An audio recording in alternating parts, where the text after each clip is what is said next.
has this sound. Cuban pizza. Yuca fries with cilantro, lime, aioli. You like all of that? It sounds good. I don't know what it means. Well, we're about to learn. Plantain upside down cake. That sounds interesting. That sounds very interesting and delicious. All of them are some of the recipes that you can find in a new cookbook, Latinish. More than 100 recipes. I was going with Latin-ish. Well, let's see. We got Blackish, Grownish. Now we got Latinish. Yes. More than 100 recipes celebrating American-Latino cuisine. Yeah, it is the brainchild of Marisel Salazar, a James Beard Award judge, Michelin Guide contributor, restaurant critic, and food writer. When do you find time to do anything? I don't know, but y'all make me sound really good. You are. You welcome. are. You're my motivational, pump up in the morning. We're ultimate like hype man. Yeah, exactly. You're my hype people. Welcome Marisel Salazar. She does everything. Well, we've been joking all morning that she's Marisol, and you're now Marisel. So now we're I keep calling myself by your name. and I'm calling myself Marisel. Exactly. It's all beautiful. Okay, so you're of Cuban descent. That's correct. I'm originally from Panama of Cuban descent. Okay, so how did your upbringing with those are different cultures in essence kind of influence your book, your food, your recipes? All the things. Well, the book Latinish is about American-Latino cuisine. So it's how Hispanic food has been shaped, influenced, evolved because of geopolitical events, diaspora, immigration in the United States. So this is American food, but Hispanic American food. Right. So myself, Cuban immigrant, also Peruvian, Panamanian, also American. So, it also directly reflects my heritage. It must be wild in your house at World Cup. Oh my gosh. Although, I really follow the Premier League, so. Okay. La Liga. Exactamente. I have been following Marisel's trajectory, and it's fascinating to me because I'm Puerto Rican, right? And we grew up, black beans were habichuelas. Okay. And Mexicans call them something completely different. Frijoles. So it's the same thing. Correct. And two different Latinos can call them two different things. Correct. But it's the same thing. Exactly. And I love that you take a deep dive into that. There's a lot of crossover between different Latino cultures in this book. For example, what we're going to be demoing today, and y'all are going to be helping me, by the way. She got gloves and everything. The pastelitos de guayaba y queso is a quintessential Cuban dish, guava and cream cheese, but a lot of other cultures, like Puerto Rican cultures, also share guava and cream cheese in their dishes, like quesitos as well. So it's not just limited to us, Yeah. Have you ever had? No, I don't think I have, and I've traveled all over Latin you're America. gonna get it. Yeah. You're gonna go get it today. Well, speaking of dishes, what have you brought for us today? Alrighty, so Latinish, all about American-Latino cuisines.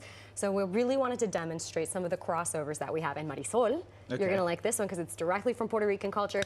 We're gonna start off here with these Puerto Rican party sandwiches. They're also known as sándwich de mezcla or sandwichitos. And these are a classic, I call them like canapes, Puerto Rican canapes. Perfect way to describe it. If you like pimento and cheese sandwiches, you're gonna love these ones. It's a mix of, it's not healthy, but it's delicious. Spam. Cheese whiz or Velveeta. You can also use queso blanco. We forgot how much Spam was part of the culture. Spam I'm is from a big part of Belize. Oh, really? And Spam was like the other white meat. Yeah, we can't hate on Spam. Spam is delicious. That's right. Mix them together, cut off the crust of the sandwiches, and we serve them at parties. Yeah. I don't know if growing up you had sandwichitos. We had sandwichitos, but you can make so many different variations of it. It was always like a ground beef and something, but you had to put it on white bread. Yes. And you had to take off the crusts. Correct. And it was there. And you kept the ground meat in an old margarine tub. Oh my God. Oh man. Yeah, and so I would come home from school and one had the actual margarine, not that one. The other one had, there it is, and you'd, correct. Delicious. I mean, I actually own Tupperware. No. We didn't have Tupperware. I don't have Tupperware. I had other things. Sandwichitos and this is a mango chile salad, and it's a play on chamoy. Chamoy, which is a famous Mexican salsa made from dried fruits like plums. They're pickled, they're sour. You can put them on ice cream, mango. So what I wanted to do is encapsulate chamoy into the salad. So we have a base of kale, a little bit of chile flakes, some red onions, and then of course our mango. That's a healthier version of the. This is the most healthy thing you will find in this book. The book is not This will called. still be here by the time you come next week. Correct. The book is not called Healthy. Even the vultures on That's set right, that's won't right, touch it. That's right. But it's delicious. I'm sure it's so great. Okay, it's- let's you're gonna let's love put it. on be these quick, gloves. yes. All We're right, gonna. y'all are gonna help me out. Yep.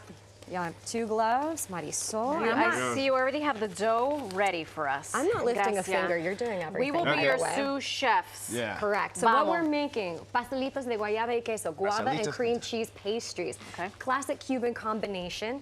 It was originally queso blanco. So what you're gonna do, get that spatch. You're gonna be cutting these into squares. Oh, you might wanna take that safeguard off, my friend. Do you cut? Oh, there's this. Do you, Candace? I love you. You were about to cut with the safety guard on. I mean, does it not? It worked. I do. So Marisol, you're gonna spread the cream cheese. Okay, so I cut it into squares. Yes, Yeah. cut it into squares. You know, it's taking you back to elementary school. And then once you're done with that, you can make yours with guava alone. You could do it with guava and cream cheese. Okay. So Entonces. you're gonna start putting some guava squares on Marisol's pastry My right now. pastry, yep. Oh. All right, put it with some confidence. Well, No, have some it just won't- confidence.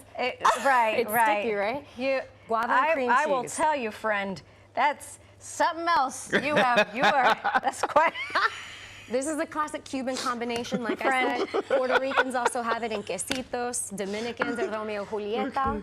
And it was originally influenced, the cream cheese came into play in the United States. Uh-huh. And it was by a help you baker in Tampa that added the cream actually cheese good. because of the American influence. Philadelphia cream cheese, you know, Yes. which we all and know and love. these are all ingredients that you can Does it have to be find cooked? at your grocery. oh, the guava? I thought you were eating the dough No. raw. I was like, my God. Candace, you know what? Candace, please. I was born at night, but not last night. Ay, Dios mío. You can eat the guava paste raw. Marisel, thank you so much. These are the squares. You put this in, and Oh, you the put- end result is Correct. this beauty. I see. You see how that works? Yeah. Look at this. Oh my gosh. Congratulations on Thank the book. you. Thank you so much. And thank you for doing it para la cultura. It's for What the she said. culture. It's for the culture. It's for the culture. The name of the book is Latinish. Get it wherever you get Para your... la gente. Para la gente. Except for you, man. What is I think I did a very good job. If by very good job you mean disaster, We'll you see. get A+. All right. Thank you so much, Marisel. You're grading on a curve then.